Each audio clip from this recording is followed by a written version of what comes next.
Entonces vamos a seguir acá con la parte de la hoja operacional. Vamos allá a entrar en materia en los detalles sobre cómo construimos esta hoja. Vamos a empezar primero acá por el bloque del detalle de los ingresos. En este bloque del detalle de los ingresos, lo que vemos es que acá tenemos varios componentes. Tenemos ingresos por venta de bienes e ingresos por venta de servicios. Como hemos visto en CLENSE, es muy importante entender desde el punto de vista estratégico de la compañía cómo se entiende la empresa desde sus modelos de negocio. Observen que en los estados financieros, yo cómo me puedo dar cuenta de esto. Miren que acá cuando hablan de ingresos operacionales tienen venta de bienes, ingresos por servicios y otros ingresos diferentes a eso. Es decir, sus dos negocios principales son estos y sabemos obviamente por la naturaleza y el tamaño de las cifras que pues estas, la primera que es la venta de bienes pues es la principal. Es muy importante que acá siempre recordemos el criterio de eficiencia de Pareto que les he repetido varias veces en clase. Entonces es la menor cantidad de variables que expliquen la mayor cantidad de información. No se desgasten tratando de proyectar la minucia de cada una de las diferentes variables si al final eso no les está moviendo la aguja. Ustedes tienen que ser muy sabios y tienen que ser muy profesionales en entender cuáles son las variables verdaderamente relevantes para cada negocio y enfocar sus esfuerzos y su atención en proyectar esas variables que realmente hacen la diferencia dentro del modelo, dentro de la proyección, dentro de la valoración de la compañía. Eso también hace referencia a lo que a varios de ustedes se les ha colocado en las retroalimentaciones, en donde dice que han fallado en encontrar cuáles son los factores determinantes que le suman o que le restan valor a la empresa. De eso se trata, de ser capaces de encontrar cuáles son los elementos más importantes y de entender de qué manera contribuyen o no contribuyen a la creación de valor de la compañía. ¿Listo? Bien. Entonces, observen que acá está dividido de la misma manera, venta de bienes y venta de servicios. Y particularmente como esto es una empresa que opera en varios países, pues está dividido en las regiones en donde tiene operación, Colombia, Argentina y Uruguay, Colombia, Argentina y Uruguay. Algunos de ustedes tendrán negocios que solamente operan en Colombia, otros que operan en la región Latinoamérica, otros que son multinacionales que operan a nivel global. Entre más grande sea la compañía, lo más común es que la estructura esté en función de países o de grandes regiones como Latinoamérica, Europa, Estados Unidos y Asia. Y después de eso se va desagregando por productos o por líneas de negocio, ¿sí? Es lo más común en las empresas más grandes. En las empresas más pequeñas, normalmente lo que vamos a encontrar en niveles de desagregación es, como todo es Colombia, pues no tiene sentido desagregar en más países porque todo es Colombia. Y lo que voy a tener es simplemente la desagregación por niveles de países. Pero es muy importante que ustedes entiendan acá los niveles de jerarquía. Entre más grande sea una organización y esté más expandida, ne va a necesitar más niveles de jerarquía. Y entre más pequeña sea la organización, pues va a necesitar menores niveles de jerarquía, es decir, diferentes tipos de capa. En el caso de las multinacionales, por región, después por después por país, después por línea de producto y finalmente incluso por productos específicos. En el caso de compañías pequeñas, puede ser que yo parta de líneas de producto y llegue a producto, no más. ¿Listo? Entonces es importante que ustedes entiendan la magnitud. Eso también para entender cómo podemos manejar la información para las proyecciones cuando requiramos hacer supuestos específicos. Entonces, hay veces que las compañías no muestran toda la información a nivel de línea de producto o de producto específico o simplemente muestran una información en un lado y otra en otro. Entonces, es clave que ustedes agrupen esa información, la organicen de tal forma que puedan mantener el nivel de jerarquía y que si, por ejemplo, es una compañía que no revela mucha información en detalles, pues entonces que ustedes simplemente se quedan con las agregaciones generales porque pues son las que están disponibles para trabajar. ¿Listo? Ahora, es importante entender que estas jerarquizaciones no es que aparezcan explícitamente en todos los casos. Ustedes van a ver, por ejemplo, que acá hicimos un trabajo en términos de números de tiendas y en ingreso promedio por tienda, pero esa información no aparece como tal de forma explícita en los informes de gestión o en los informes de gerencia o en las cartas a la junta o en los estados financieros. Lo que pasa es que hay que inferirla a partir de la información que está allí. Por eso es que esos informes hay que leerlos muy bien, muy detallados, revisar muy bien las tablas, revisar muy bien los anexos, porque esa información normalmente está implícita o hay que inferirla a partir de otra información o de otras variables. Entonces, eso es lo que toma más tiempo en la construcción de este tipo de modelos y en la construcción de esta hoja en particular, que es la hoja operacional. Porque mucha información no está de forma explícita, no es simplemente copiarla y pegarla, sino simplemente yo tengo que inferirla. Y para poderla inferir, pues yo tengo que estudiarme la información, leer los informes, leer los reportes y construirla a partir de allí. Entonces, no olviden que no significa que no esté. En la mayoría de los casos está, pero es necesario construirla y dedicarle un tiempo al análisis. ¿Listo? Bien. Entonces acá dividimos por bienes y por servicios y por países, ¿sí? Observen ustedes que en la parte que el nivel de jerarquía también va cambiando en la hoja, de tal manera que, así como les estaba indicando, la parte de mayor jerarquía, es decir, el nivel, la capa máxima de agregación, la primera capa, está en esta parte que es de hecho el resumen de toda la información del modelo. Cuando ya entro aquí a la parte del detalle de los ingresos, entonces aquí yo ya tengo un mayor nivel de desagregación. Yo ya estoy desagregando por bienes y por servicios, ¿cierto? Miren que arriba yo solamente tenía los ingresos acumulados de todo. Aquí yo ya tengo separado por bienes y servicios.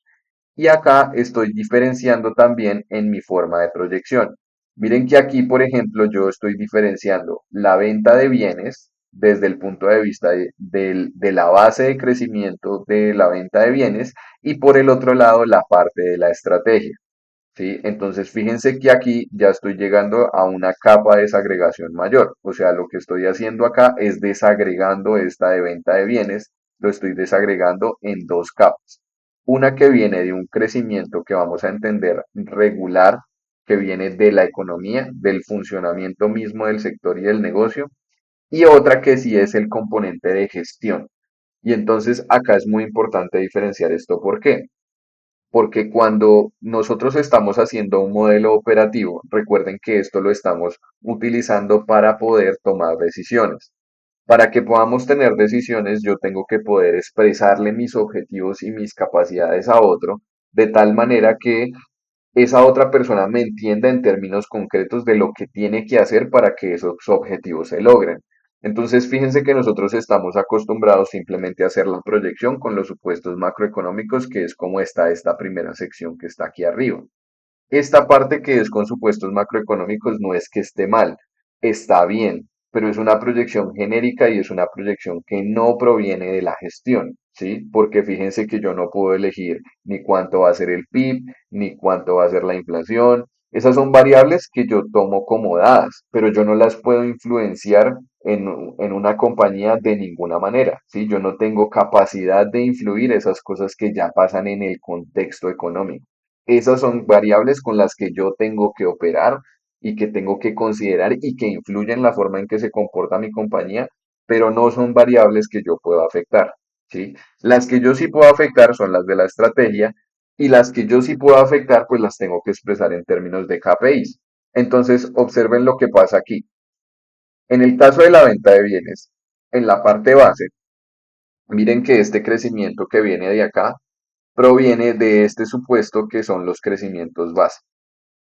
Y estos crecimientos base van a ver ustedes ahorita, cuando les explique la hoja de escenarios, que estos crecimientos base provienen básicamente del elemento de la proporción de gastos que los consumidores asignan a la compra de electrodomésticos y alimentación.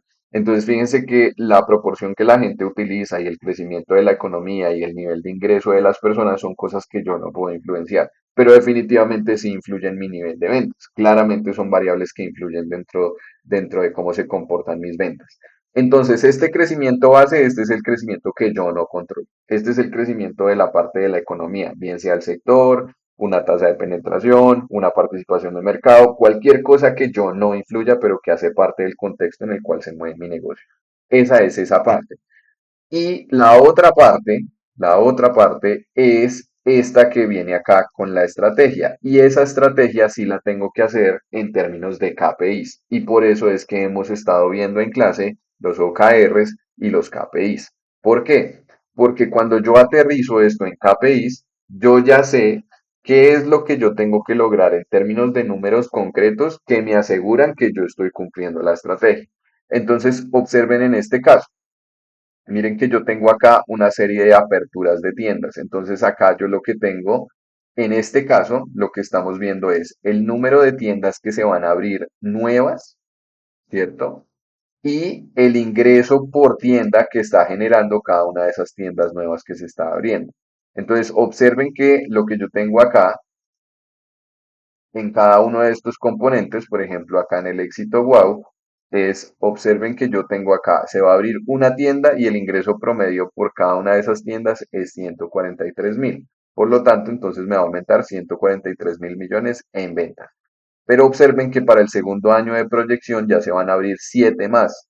Y además, este ingreso por tienda ha venido aumentando con ese supuesto macroeconómico de lo que aumenta el ingreso y el consumo de los hogares. Entonces ya no son 143, sino 150.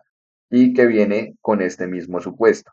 Observen que cuando yo utilizo la mismo supuesto base del contexto económico, yo utilizo este contexto económico para el crecimiento de la venta de bienes, pero también, acá en estos de acá ustedes lo pueden ver, yo estoy utilizando este mismo 5 que está acá, pero también lo estoy utilizando para aumentar el ingreso promedio por tienda. ¿Eso qué me asegura? Me asegura consistencia, y es que yo estoy usando el mismo supuesto macroeconómico para dos variables que son iguales o que son no iguales, sino que son de la misma tipología. Entonces eso me asegura que internamente el modelo es consistente. Si yo me equivoco en el modelo, en el supuesto del 5%, listo, me equivoqué, pero transversalmente en todos están operados de la misma manera. En cambio, si yo coloco supuestos diferentes en todos, que sean en variables que son de distinta categoría, pues lo que va a pasar es que yo voy a tener supuestos económicos diferentes en el mismo modelo y pues eso no tiene sentido. Es decir, para ser muy concreto, yo no podría decir que voy a tener una inflación del 10%, por ejemplo, y voy a tener un fenómeno inflacionario importante, y que los salarios crecen al 10, pero que la parte de por ejemplo, de los costos no se incrementan al mismo 10 por lo menos, ¿sí? No podría decirlo porque, pues, porque la inflación sí me va a afectar por el lado de salarios y no me va a afectar por el lado de costos. Hay otras cosas en donde sí puede pasar, por ejemplo, puede ser que los salarios me aumenten al 10, pero yo no necesariamente pueda traducir todo ese incremento a los ingresos que tiene una compañía. Entonces yo no necesariamente puedo trasladar toda esa inflación al precio y por lo tanto pues mis ingresos crecerán un poco menos de lo que están creciendo mis salarios y eso me reflejará un ajuste en el margen y estaría bien. Pero en todo caso yo tengo que revisar la consistencia en los supuestos. Entonces en este caso lo construimos de esa manera. Y acá lo que tenemos es básicamente el ingreso por tienda. Perdón, el número de tiendas y acá el ingreso por tienda. ¿De dónde salen estos datos? Observen que esto está en azul. Estos datos vienen sacados de los informes, en donde básicamente en varias secciones del informe se indican cuántos son los ingresos que se obtienen por cada una de estas líneas de supermercados y en otras partes del informe dicen cuántas tiendas tienen de ese tipo. Entonces, al saber cuántas tienen de ese tipo, pues yo puedo sacar, simplemente haciendo una división del ingreso por el total de tiendas que hay ahí, puedo sacar un cálculo de cuánto es el ingreso promedio por tienda. En otras incluso lo puede decir explícitamente. Ahora, es otra cosa importante aquí es que no toda la información necesariamente está en los informes de gestión o en la información de la compañía. Hay información, por ejemplo, que uno puede encontrar en entrevistas o en noticias o en ruedas de prensa que hace la compañía. Entonces, es muy importante que analicemos todas las fuentes de información. Acá es súper importante y sirve muchísimo utilizar la inteligencia artificial. Si yo, por ejemplo, utilizo ChatGPT o Google Bar, por ejemplo, que en este caso es más útil porque Google Bar siempre está actualizado con la información que le está llegando a Google todos los días, entonces yo puedo saber si recientemente se habló de determinado tema y es una forma muy rápida de encontrar información sobre la compañía para poder tener certeza sobre algunas cifras que normalmente no aparecen en los informes de gestión, pero que sí se pueden mencionar en una entrevista o en una rueda de prensa. Entonces, de ahí también son fuentes importantes. Aquí no lo pusimos, pero la sugerencia es que cada vez que ustedes pongan datos que provienen de otras fuentes, coloquen acá una notica en donde indiquen de dónde provino la información para que después, cuando necesiten consultarla o corroborarla o verificarla, pues puedan saber de dónde la sacaron y no les quede eso como una cosa extraña. Bien, entonces, ¿qué fue lo que hicimos acá? Acá lo que hacemos es que la venta de bienes, entonces tenemos la parte macroeconómica y tenemos la parte que se hace por KPIs. ¿Cuáles son los KPIs que utilizamos acá? El número de tiendas para aperturar, ¿cierto? Multiplicada por el ingreso promedio por tienda y ese ingreso promedio por tienda se está ajustando año a año con la variable macroeconómica del consumo de los hogares, ¿sí? De lo que crece el porcentaje de ingreso del consumo de los hogares y lo que crecen los ingresos de los hogares, ¿sí? Con esa información es que estamos construyendo esto. Entonces, después simplemente es un ejercicio de agregar, como en este caso, fíjense que lo único que estamos haciendo es agregando todas las cifras para Uruguay, para Argentina y para todos los tipos de formatos que se tienen en Colombia y se agregan todas esas ventas, ¿cierto? Y finalmente, para efectos de sacar cuánto es la venta de bienes, entonces miren que aquí yo tengo esta suma que está en esta parte y a esta suma que está en esa parte, yo le sumo lo que tiene, lo que viene pues de la estrategia de esos ingresos adicionales em, que pone esta estrategia. ¿Listo? Bien. Eso para el lado de cómo lo hacemos y cómo combinamos la parte de supuestos macroeconómicos con la parte de KPIs. Ahora, en este caso es una empresa de retail, ¿cierto? De comercio. Entonces, una de las variables claves para poder determinar esto es el ingreso promedio por tienda. Como veíamos en clase, el ingreso promedio por tienda es un proxy muy cercano de cuánto yo estoy incrementando mi ingreso por usuario y de cuánto estoy mejorando la velocidad de ventas, ¿sí? Porque si ese usuario es más recurrente y aparte de eso está comprando tickets cada vez más altos, pues lo que va a pasar es que la misma gente que normalmente iba a la tienda, pues ahora está vendiendo más. Por supuesto, si tuviéramos que hacer un ejercicio de analítica muchísimo más detallado, es posible que este ingreso por tienda lo detalláramos a ese nivel de la recurrencia de los usuarios, el número de usuarios y el ingreso promedio por usuario, ¿sí? O el usuario, el número de veces que va a la tienda en un periodo determinado y el ticket promedio que gasta allí, ¿sí? Eso también se puede hacer. Los modelos de hoy que son de analítica de datos más detallados se llega a ese nivel de información y por eso es que a uno le hacen seguimiento a absolutamente todo y por eso es que le dan premios por registrarse y una cantidad de cosas. Es para poderle hacer el seguimiento al usuario de la forma más cercana posible, de tal manera que yo tenga información detallada sobre el comportamiento de ese usuario y yo cómo puedo mejorar las métricas en el detalle de la operación. Pero como a ese nivel de desagregación es muy difícil llegar con compañías públicas, salvo que estemos haciendo una consultoría ya especializada o estemos metidos en una debida diligencia muy detallada para una banca de inversión o una compra privada, pues solamente vamos a tener este nivel de desagregación que de todas formas no es malo, ¿sí? De todas formas es muy bueno y nos permite llegar a unas cifras bastante razonables. Entonces, aquí ya tenemos esta parte de KPIs, esta parte de supuestos macroeconómicos y la suma de estas dos pues me da los ingresos totales. ¿Listo? Bien, eso para el lado de la de los bienes. Luego viene la parte de los servicios y sigue la misma lógica. Entonces, el ingreso promedio por servicios que se obtiene en cada una de estas líneas de negocio y el número de espacios a los que se le va a incluir ese ingreso por servicios. Y luego eso se agrega en la parte superior también. Luego nos vamos a enfocar en la parte de costos. Entonces, ¿cómo nos enfocamos en la parte de costos? Entonces, de nuevo, acá la idea es seguir más o menos la misma desagregación que tenemos en la parte de ingresos. Pero observen que normalmente las compañías sacan muchos detalles a nivel de ingresos, pero no sacan tantos detalles a nivel de costos, que esto lo hemos visto en clase. Entonces, lo que yo tengo que tratar de trabajar acá es tratar de llegar al mayor de nivel de desagregación que yo pueda, pero entendiendo que en algunos casos voy a tener que hacer algunas abstracciones o estimaciones porque las compañías normalmente no reflejan esos detalles de la estructura de costos porque eso hace parte de su secreto corporativo. Entonces, por ejemplo, en este caso lo que hicimos fue determinarlo en términos de los márgenes que tiene la compañía por regiones, o bueno, por países en este caso, Colombia, Argentina y Uruguay.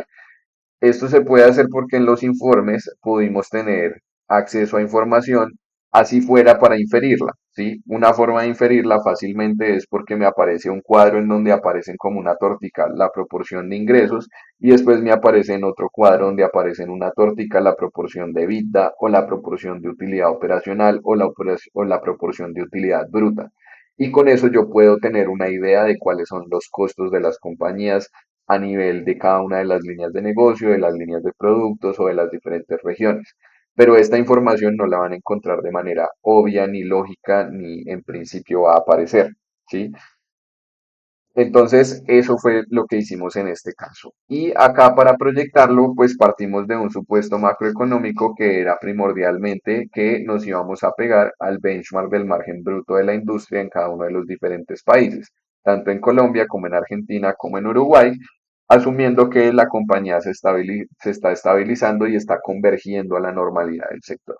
Ese es un supuesto discutible, podemos hablar si está bien o está mal. Eso es otra discusión de otro momento, pero en todo caso, digamos que lo importante es saber qué es lo que estamos construyendo acá y por qué lo estamos construyendo de esa manera.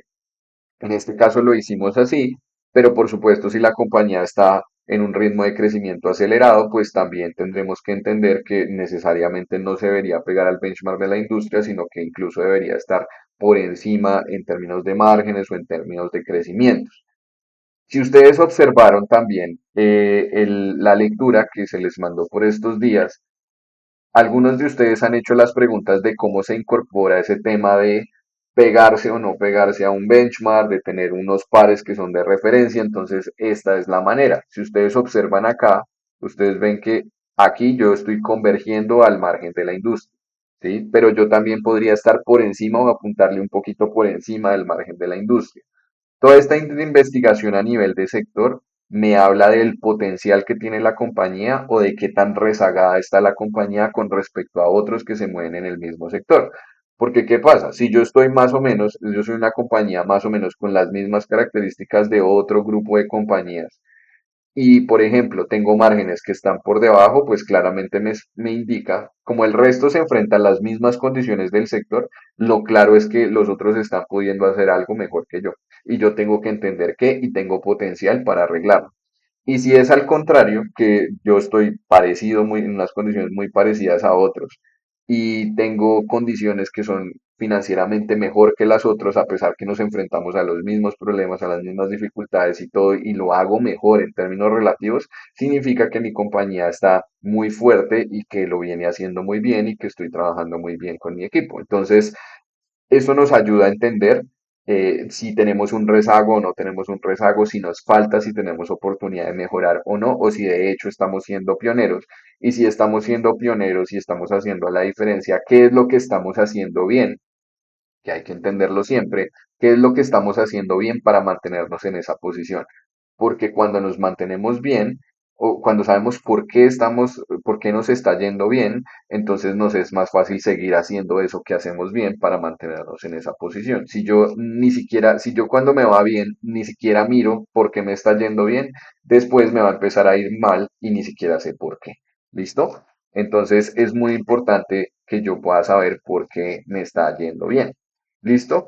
Acá en la parte de los costos, entonces simplemente hicimos esto. Si ustedes quieren, por ejemplo, meter estrategias operacionales para reducir los costos, entonces la sugerencia es que ustedes acá introduzcan una línea, ¿sí? En esta parte, introduzcan una línea así en donde ustedes colocan reducción de costos por cambio de maquinaria, reducción de costos eh, por ejemplo, por simplificación de la cadena logística, reducción de costos por reducción en los costos de transporte, reducción de costos por cambio en la flota de combustión a eléctricos, reducción de costos por cambio de proveedores, reducción de costos por cambio de negocio. Entonces, lo importante es que ustedes coloquen acá una línea y coloquen la reducción en el costo que les implica hacer esa nueva línea. Por ejemplo, ustedes podrían colocar acá reducción de costos, reducción de costos, temas logísticos. Entonces, pondrían acá la variable en plata y acá, por ejemplo, vamos a restar, digamos, 1 billón. Y se tienen que asegurar que este billón sume con este costo para que se vea materializada esta reducción. Ahora, esta reducción de costos en temas logísticos, en algunos casos, pues podrá ser un valor así como este que estamos poniendo en este caso, o en otros casos tendrá que provenir de algunos KPIs. Por ejemplo, en el caso en cuando se van a disminuir, en el caso cuando se van a disminuir, se va a disminuir personal porque estamos incorporando más inteligencia artificial y estamos sistematizando y automatizando procesos, pues entonces, por ejemplo, vamos a decir, vamos a disminuir eh, 2 cajeros o 3 cajeros a la semana, eso me da al mes que son 3 por 4 son 12 cajeros a la semana, si son de salario mínimo, entonces son 12 cajeros por el salario mínimo y eso es una reducción de costos de 12 por 1 millón de pesos, o sea, más o menos 15 millones mensuales. En un año debería darme 15 por 12, que son un poco más de 150 millones de pesos y eso es lo que voy a ir colocando en las proyecciones. Entonces, debo irlo colocando en términos de los KPIs que me ayudan a llegar a esa reducción de costos. Ese es un ejemplo en el que eso puede pasar. Y lo mismo para los gastos operacionales. Tengan muy presente una cosa, y es que los costos, pues por supuesto dependen de la estructura de costos y de la naturaleza de la compañía, pero los gastos operacionales, como lo hemos visto en clase, pues dependen más es de la lógica y de la idiosincrasia de cada una de las variables. Entonces, observen que cada una de estas nosotros podemos tener diferentes supuestos que nos ayudan a entender cómo se pueden comportar. Por ejemplo, los beneficios para empleados, esta es una compañía que tiene muchos empleados que están indexados al salario mínimo. Por lo tanto, acá el salario mínimo va a tener una influencia muy significativa. Por ejemplo, la parte de combustibles y energía. Ustedes saben cómo se incrementa las tarifas de energía porque existe, por ejemplo, EXEM y existe la UCME y ellos hacen proyecciones de cómo cambia el costo de kilovatio hora. Entonces, eso nos da una idea de cómo pueden crecer estos costos de combustibles y energía. Esta parte de honorarios profesionales tiende a moverse con la inflación, arrendamientos se mueven con la inflación. Los seguros, por ejemplo, tenemos algunos gremios como Fase Colda que hacen estudios sobre cómo cambian las primas de seguros y esos también tienen un incremento que en principio va por inflación, pero también van de acuerdo a cómo cambian los cálculos de siniestralidad en los diferentes temas de seguros y transporte, por ejemplo, está íntimamente vinculado con los de combustible y energía. Entonces, la sugerencia aquí en el tema de gastos es que traten de pensarlos en términos de categorías temáticas. Entonces, todo lo que tenga que ver con transporte, combustibles, energía, están más o menos relacionados con lo mismo. Todo lo que tenga que ver con salarios, compensaciones, bonificaciones, honorarios, todos están relacionados o tienden a estar relacionados con los movimientos del salario mínimo y de la inflación. Y todo lo que tiene que ver con servicios en general, pues tiene que, normalmente está vinculado con la inflación, que es como lo que suelen aplicar de manera automática la mayoría de los establecimientos o de firmas. Y de alguna manera, pues es como el estándar, ¿sí? Es un proceso de indexación natural que tiene la economía y para eso nos sirve, pues, hacer el seguimiento de la inflación. Hay otras variables como estas que simplemente son unos valores muy pequeños. Si ustedes miran esto en magnitud con los otros son muy, muy pequeñitos. Y estos valores, pues básicamente hacerlos con promedio es bastante bien. Y fíjense que, por ejemplo, esta proyección acá con promedios nos da unos valores como muy similares a los que veníamos trabajando en la parte histórica y eso nos da la tranquilidad de que estamos haciendo un supuesto que es razonable y consistente. No que es perfecto, no quiere decir que efectivamente para este año al cierre estos van a ser 20.000, 26.634, pero vamos a estar muy cerca de este rango, en toda la proyección vamos a estar dentro de este promedio y en general pues vamos a esperar que estos gastos estén por este orden. Fíjense que esto no es tan grande ni es tan importante, por lo tanto no debemos meterle tantísimo tiempo ni tantísimo detalle a la modelación de esos aspectos. Una vez yo ya tengo eso, pues yo lo que hago simplemente es totalizar esta información y después de totalizarla, subirla a las líneas de agregación aquí para que yo pueda tener acá todo el resumen de la información que necesito.